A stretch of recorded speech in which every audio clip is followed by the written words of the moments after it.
পরবর্তী সংবাদের দিকে। আবারও উত্তাল মণিপুর, অশান্তিতে অগ্নিগর্ভ মণিপুর এবং নতুন করে অশান্তি আবারও শুরু হয়েছে মণিপুরে। মাথায় পেট্রোল ঢেলে প্রতিবাদ মেইতেই গোষ্ঠীর সদস্যদের। অশান্তির আবহে 10 দিনের বন্ধের ডাক মেইতেই সংগঠনের। এবং এই বিষয়ে বিস্তারিত জানবো, টেলিফোন লাইনে যুক্ত হয়ে গেছেন আমাদের প্রতিনিধি সম্রাট চৌধুরী। সম্রাট, কি আপডেট রয়েছে এই মুহূর্তে মণিপুরের থেকে?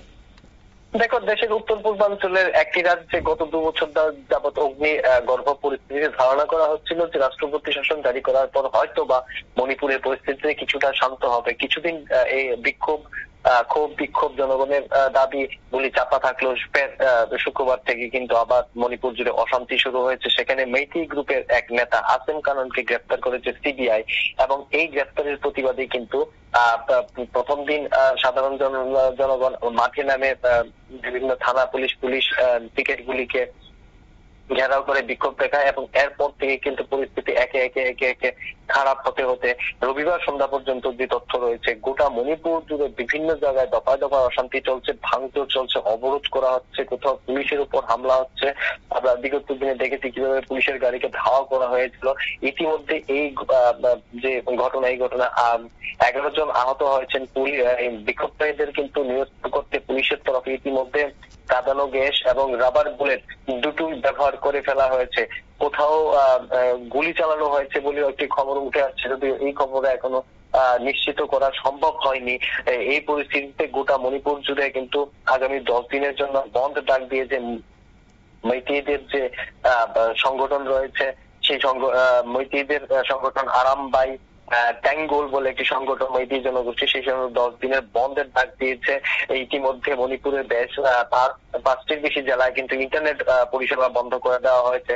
আর অন্যান্য জেলাতেও কিন্তু যথারীতি ভারতীয় ন্যায় সংহিতার যে কার্ফিউ সংশ্লিষ্ট আইনগুলি রয়েছে, সেই আইনগুলি জারি করেছেন সংশ্লিষ্ট জেলা শাসকরা। দেখো, মণিপুর সম্পর্কিত কিন্তু একটি মামলা সুপ্রিম কোর্টে ইতিমধ্যে বিচারাধীন। সেই মামলায় কিন্তু সিবিআই কে সুপ্রিম কোর্টের দায়িত্ব দিয়েছিল যে মণিপুরে যে জাতি সংঘর্ষ সংশ্লিষ্ট যে ঘটনাগুলি রয়েছে সেই ঘটনাগুলিকে তদন্ত করা। এরকম একটি ঘটনা যেখানে একটি কুকি গ্রামে কিছু মেইতেই জনগোষ্ঠীর লোকেরা হামলা করেছিল, এরকম একটি কুকি গ্রামের হামলার ঘটনায় কিন্তু আসেমকে গ্রেফতার করা হয়েছে। সিবিআইয়ের অভিযোগ, এই আসেমের নেতৃত্বে ওই গ্রামটিতে হামলা হয়েছে। এই ঘটনায় গ্রেফতারের পরে কিন্তু মেইতেইরা রাস্তায় নামে।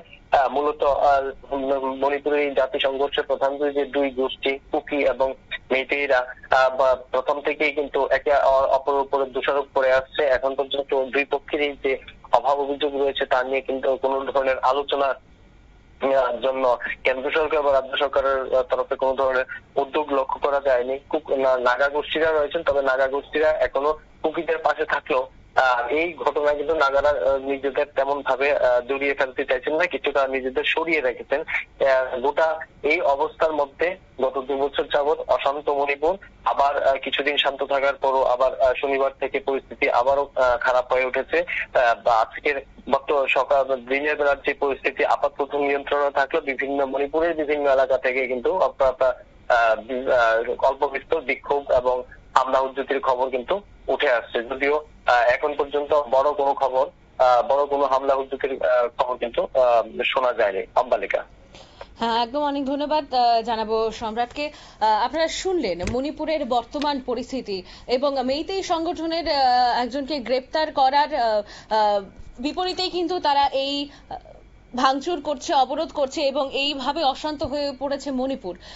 বহুদিন ধরে মণিপুর অশান্ত ছিল এবং তারপর কিছুটা শান্ত হলেও বর্তমানে কিন্তু আবারও উত্তাল পরিস্থিতি রয়েছে মণিপুরে।